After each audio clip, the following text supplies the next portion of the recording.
Mechanical watchmaking is full of compromise. There's only so much that can be done with wheels and springs in a space smaller than a matchbox, and that leads to some little quirks and eccentricities that are all part and parcel of owning one of these little ticking devices. But has Ulysse Nardin managed to conquer the trickiest quirk of all?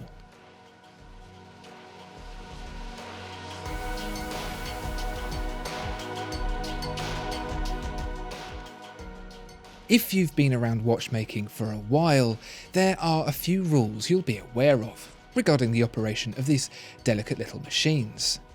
Setting the date, for example.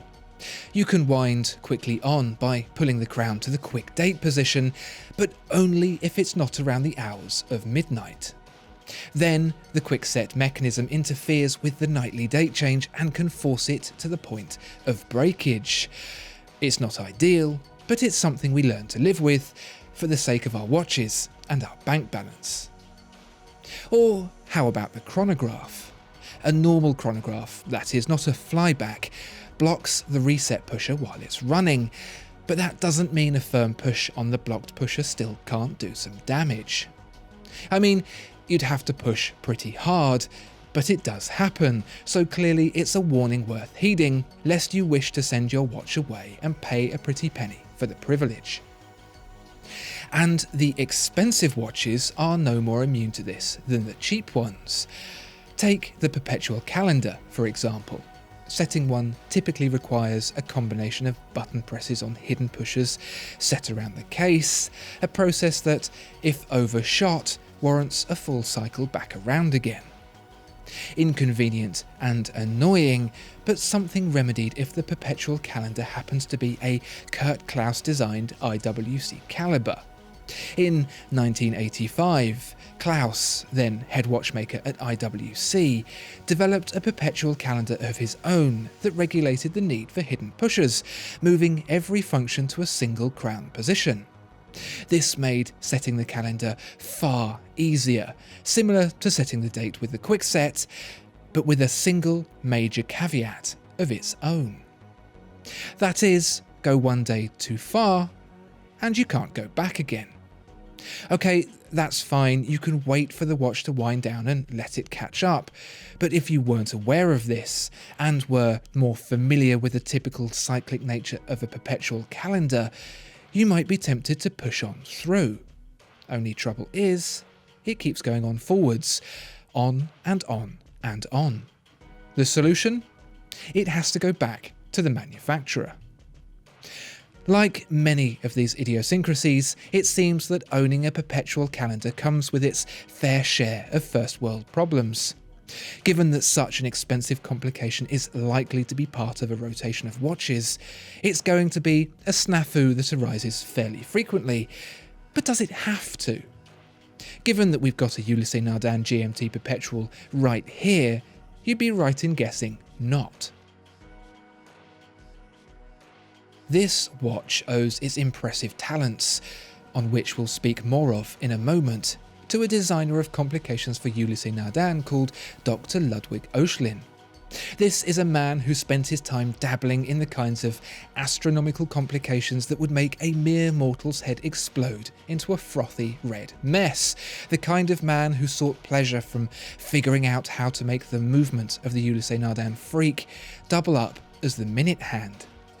The first Oechslin Perpetual calendar, the caliber UN33, came out in 1996, and in 1999 it was updated to include a GMT function as we have here with the GMT Perpetual. And it's a very usable GMT function, with pushers either side of the case controlling the hour hand for local time, while the GMT hand remains planted for home. As the aeroplane touches down, knock the hour hand round however many hours for the time difference, and the job's done. When you leave, simply press the other pusher to reverse the process. And reversing the process is the theme for both this watch and Oechslin's 1996 Marvel. Most perpetual calendars calculate the wheres and the whens of the days ahead through a single program wheel, segmented by 48 teeth sized according to the number of days in the month over a 4-year period to account for the leap year, and this is the way it has been done for hundreds of years. Oechslin, on the other hand, took a different approach. Deep within this caliber UN32, you'll still find a program wheel, but it's not the one you'd expect to see. Rather than being one single component, it's actually layered of no less than 9 gears in a planetary arrangement with varying teeth lengths that, as one, accommodate for the demanding requirements of the Gregorian calendar. You may at this point be wondering, well, what's the use of a GMT function on a watch that can't go backwards? And that is of course the secret weapon of this caliber UN32. Date, month and year. They can all be set forward conveniently from the crown, and would you believe it, unlike the traditional program wheel, they can all be set back again with just a twist in the opposite direction. Even the day, set by the 24-hour rotation of the hands to allow the user to correctly sync it to the calendar, can be wound backwards. And if you think the genius of Dr. Ludwig Oechslin stops there, think again, because in 2006 he co-founded the brand Oechslin Jr. to demonstrate just how simple his perpetual calendar design could really be, utilising those 9 parts of the planetary program wheel in such a way that they are the only addition to the base caliber. Think about that, just 9 parts to turn a standard movement into a full perpetual calendar. To put that into perspective, Patek Philippe uses almost 200 to do it the old-fashioned way.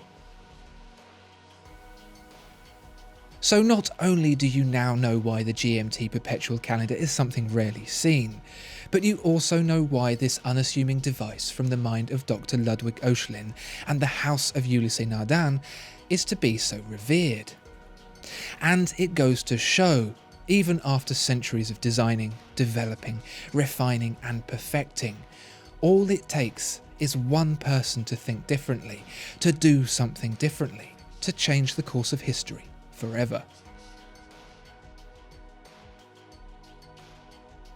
Discover more exceptional watches at watchfinder.co.uk.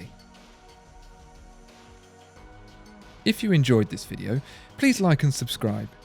If there are any other watches you'd like to see reviewed, please let us know in the comments below.